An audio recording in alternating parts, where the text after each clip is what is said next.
Ice cream വരമുണ്ടല്ലോ, അമ്മനോട് പറഞ്ഞിട്ട് ഒരു ice cream മേടിക്ക. അമ്മ അമ്മ ആ എന്താണ് നന്ദൂസേ? എന്നാ റോട്ടിക്കൂടി ഐസ്ക്രീം വരമോണ്, എനിക്കൊരു ഐസ്ക്രീം മേടിച്ചു തരുമോ? അയ്യോ നന്ദൂസേ, നമ്മടെ കയ്യില് പൈസ ഇല്ലല്ലോ. അമ്മ കൊറേ കാശൊന്നും ഇല്ല, ഒരു 10 രൂപ മതി. 10 രൂപയാണെങ്കിലും നമ്മുടെ കയ്യിലില്ല. അച്ഛനാണെങ്കിൽ ജോലിക്ക് പോവുകയും ചെയ്ത്. നമുക്കേ നാളെ മേടിക്കാം. അപ്പൊ അച്ഛൻ്റെ കയ്യിന്ന് രാവിലെ തന്നെ പൈസ മേടിച്ചു വെക്കാം. അമ്മയുടെ അടുത്ത് 10 രൂപ പോരില്ല എടുക്കാൻ. അമ്മടെ കയ്യിൽ എവിടെ പൈസ ഉണ്ടാവാനാണ് മോളെ? അമ്മ ജോലിക്കൊന്നും പോണില്ലല്ല.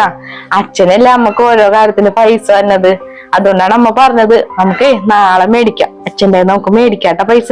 അമ്മക്ക് ജോലിക്ക് പോയിക്കൂടെ? അപ്പൊ അമ്മയുടെ കയ്യിൽ കൊറേ പൈസ ഉണ്ടാവൂലേ? അമ്മക്ക് ജോലിക്ക് പോവാൻ ഇഷ്ടമാണ്. പക്ഷെ മോൻ അച്ഛന്റെ സ്വഭാവം അറിയാല. അച്ഛന് അമ്മ ജോലിക്ക് പോണത് ഇഷ്ടമല്ല. അതുകൊണ്ടല്ല അമ്മ പോവാത്തത്. നാളെ എനിക്ക് ഐസ്ക്രീം മേടിച്ചു തന്നോട്ടോ. നാളെ അമ്മ മേടിച്ചതാട്ടാ. ഇപ്പൊ മോള് പോയി കളിച്ചോ.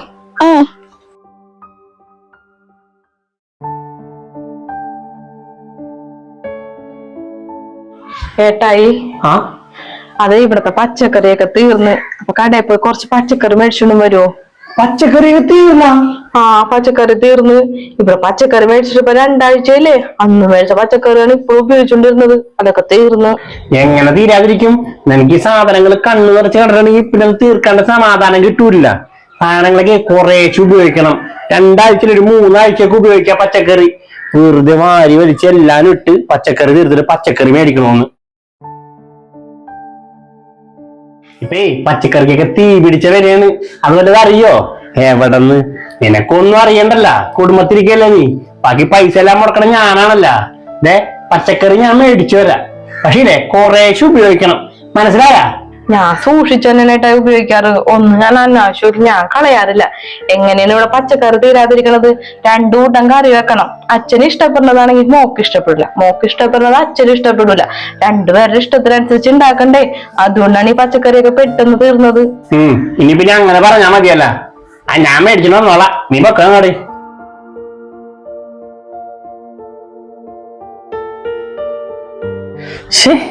ഇങ്ങനെ തുടങ്ങിയാലെങ്ങനെ? ഒരു സൂക്ഷ്മതയില്ലാത്തൊരു പെണ്ണ്.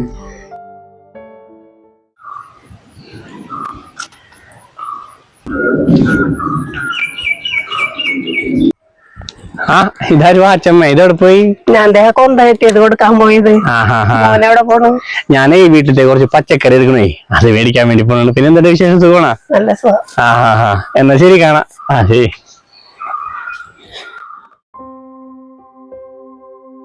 മാളേ, ദേവന്നി,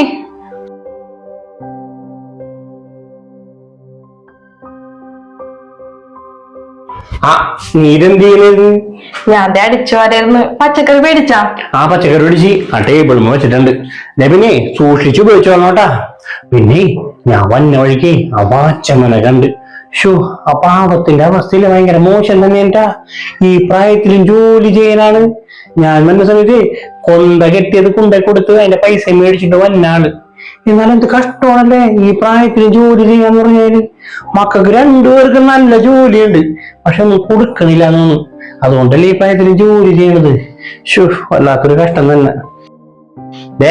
കണ്ട ഓരോരുത്തരുടെയൊക്കെ അവസ്ഥ. ഇതൊക്കെ വെച്ച് നോക്കുമ്പോ നീയൊക്കെ പുണ്യം ചെയ്ത ജന്മങ്ങളാണ്. നിനക്കൊക്കെ വല്ല കുറവുണ്ടോ ഇവിടെ? തിന്നാനും ഉടുക്കാനും കുളിക്കാനും എന്ത് സാധനം വേണമെന്ന് വെച്ചാൽ ഞാൻ മേടിച്ചെന്നില്ലേ. പൈസ വല്ല ബുദ്ധിമുട്ടുണ്ടോ നിനക്കൊക്കെ?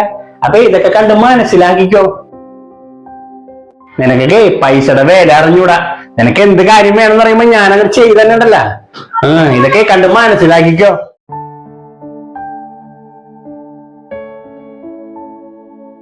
അച്ഛമ്മ ഇപ്പോഴും ജോലി ചെയ്യണത് അവിടെ ഒരു ഗതിയില്ലാണ്ടെന്ന് വിചാരിച്ചാണ് ഏട്ടായി പറയണത്. അച്ഛമ്മക്ക് അവിടെ ഒരു കുറവുമില്ല. പക്ഷെ മക്കളെ ആശ്രയിക്കാതെ ജീവിക്കാൻ വേണ്ടിയാണ് അച്ഛമ്മ ഇപ്പോഴും ജോലി ചെയ്യണത്. അത് മനസ്സിലാക്കാനുള്ള കഴിവ് പോലും ഏട്ടായിക്കില്ല.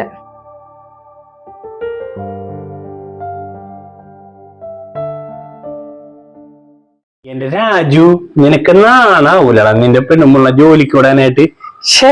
ഇതിന് വലിയ നാണക്കേടുണ്ടാടാ. അഭിമാനമുള്ള ആണുങ്ങൾ ആരെങ്കിലും സ്വന്തം ഭാര്യനെ ജോലിക്ക് വിടോ?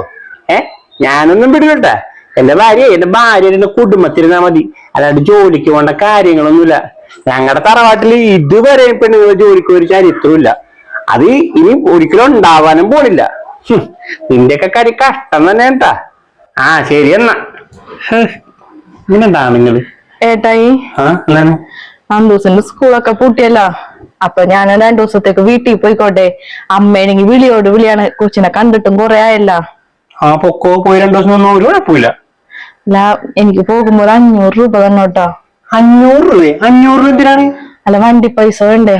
നിന്റെ വീട്ടിൽ പോകാനായിട്ട് 50, 100 രൂപ പോരെ. അതിന് 500 രൂപയാണ്. 100 രൂപയാണെന്നുണ്ടെങ്കിൽ എന്റെ പേഴ്സിൽ ഇരിപ്പുണ്ട്, നിങ്ങൾ എടുത്തോ പൊക്കോ. അതല്ല, വീട്ടിലേക്ക് പോകുമ്പോ എന്തെങ്കിലുമൊക്കെ മേടിച്ചൊന്നും ചെല്ലണ്ടേ? പിന്നെ വീട്ടിലോട്ട് പോകുമ്പോ സാധനങ്ങൾ മേടിച്ചു എന്ത് കാര്യം കിടക്കണം? നീ നിന്റെ സ്വന്തം വീട്ടിലോട്ടല്ലേ പോണത്, അല്ലാണ്ട് വേറെ വിരുന്ന് പോകണമെന്നല്ല. അപ്പൊ അതിന്റെ ആവശ്യമൊന്നുമില്ല. നിനക്ക് വീട്ടിൽ പോകണമെന്നുണ്ടെങ്കിൽ എന്റെ പേഴ്സിൽ നിന്ന് 100 രൂപ എടുത്തോ പൊക്കോ. അല്ലാണ്ട് 500 രൂപ കിട്ടിയിട്ട് മോള് വീട്ടിൽ പോകൂല. എന്ത് വേണം? ഞാൻ 100 രൂപ എടുത്തോളാം. എന്നാ പോ. 500 രൂപ പൈസക്കൊക്കെ ഒരു വിലയില്ല.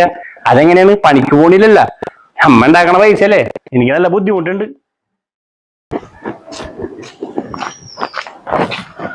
മാളു, മാളു. ആ ഓ, ഞാൻ ആലോചിച്ചോളൂ ദീപ വന്നില്ലല്ലാന്ന്. മുളക് കൂടിയൊക്കെ തീർന്നേ. എന്നിട്ട് ഇപ്പൊ കച്ചവടം എങ്ങനെയുണ്ട്? ഇപ്പൊ കുഴപ്പമില്ല, ഇപ്പൊ നല്ല കച്ചവടം ഉണ്ട്. എനിക്ക് അതിന്റെ ടെൻഷനായിരുന്നു, ആരെങ്കിലും മേടിക്കുമെന്നുള്ളതേ. നല്ല ലാഭമുണ്ട്.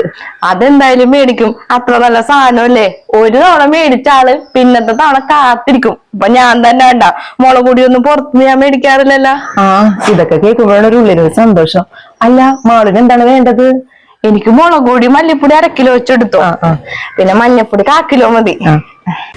അതെ, മല്ലിപ്പൊടി മുളക് പൊടി ഒന്നും 1/2 കിലോ വെച്ചൊന്നും മേടിക്കണ്ട.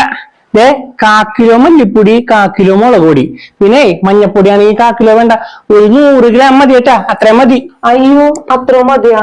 സാധാരണ 1/2 കിലോ വെച്ചല്ലേ മേടിക്കാറ്. അത് ശരിയാണ്, 1/2 കിലോ വെച്ചാണ് മേടിച്ചിരുന്നത്. പക്ഷേ ഇനി മുതൽ അത്രയും വേണ്ട. കണ്ണ് നിറച്ച സാധനം കണ്ടുകഴിഞ്ഞാൽ പിന്നെ നമുക്ക് പ്രാന്താണ്.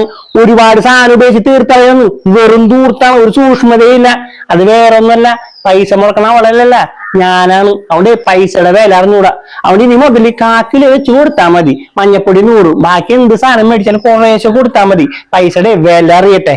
ചേട്ടാ, എനിക്ക് കുറേശ്ശെ കൊടുക്കാം, എനിക്ക് കുഴപ്പമില്ല എങ്ങനെയാലും. അത് മതി, കുറേശ്ശെ ഉപയോഗിക്കാൻ പഠിക്കട്ടെ.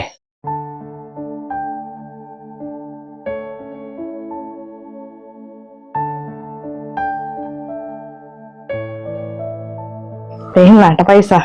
പിന്നെ ചേട്ടൻ അങ്ങനെ പറഞ്ഞെന്ന് വിചാരിച്ചിട്ടും ഒന്നും വിചാരിക്കരുതട്ടാ. ചേട്ടന്റെ സ്വഭാവം അങ്ങനെയാണ്. അതെനിക്ക് മനസ്സിലായി മാളു. ഞാൻ ഈ സിറ്റുവേഷനൊക്കെ കഴിഞ്ഞിട്ട് വന്നതാണ്. 1 രൂപയ്ക്ക് 1 രൂപ, അത് സ്വന്തമായിട്ട് വരുമാനം കിട്ടണമെന്ന് ആഗ്രഹത്തോടെയാണ് ഞാൻ ഈ സഞ്ചി തൂക്കി നടക്കുന്നത്. എനിക്ക് ശരി, ഞാൻ ചെല്ലട്ടെ. എന്നാ ശരി.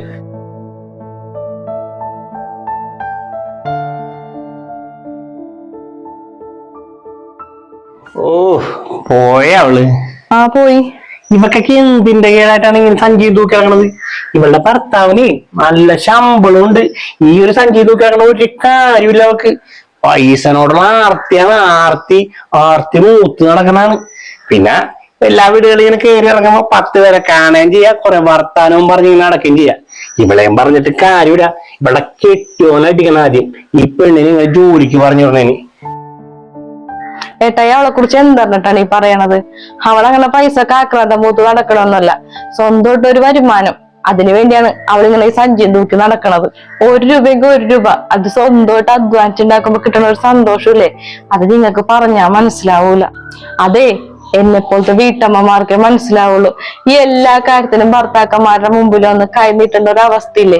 കൈ നീട്ടുമ്പോഴാ നിങ്ങൾ എന്തൊക്കെയാണ് പറയാറ്? ദൂർത്താണ്, പൈസയുടെ വില അറിഞ്ഞൂടാ, അങ്ങനെ എന്തോരം മാട്ടും ദുഃഖവും കേട്ടിട്ടാണ് ഓരോ കാര്യങ്ങൾക്ക് നിങ്ങൾ പൈസ തന്നത്. ഒരു ജോലിക്ക് പോകാൻ പറ്റിയിരുന്നെങ്കിൽ, സ്വന്തമായിട്ട് ഒരു വരുമാനം എനിക്കുണ്ടായിരുന്നെങ്കിൽ, എന്റെ കാര്യങ്ങളെങ്കിലും എനിക്ക് ഒറ്റയ്ക്ക് ചെയ്യാറുണ്ട്, ഏട്ടായിനെ ആശ്രയിക്കാതെ. പക്ഷെ പറഞ്ഞിട്ട് കാര്യമില്ല, എന്റെ വിധി ഇങ്ങനെ പോയി. എന്തിനും ഏതിനും ഏട്ടായിയുടെ മുമ്പിലൊന്ന് പൈസ കിട്ടി ഇറക്കേണ്ട ഒരവസ്ഥ. അതിന്റെ കാരണം കൂടി ഞാൻ പറഞ്ഞുതരാം. ഏട്ടായിനെ പോലുള്ളവർക്കേ ഭാര്യമാരെ ജോലിക്ക് പോണതേ അഭിമാനമല്ല, അപമാനമാണ്. ഈ ഒരു കാഴ്ചപ്പാട് മാറാതെ ഞങ്ങളുടെ അവസ്ഥക്ക് ഒരു മാറ്റം ഉണ്ടാവൂല.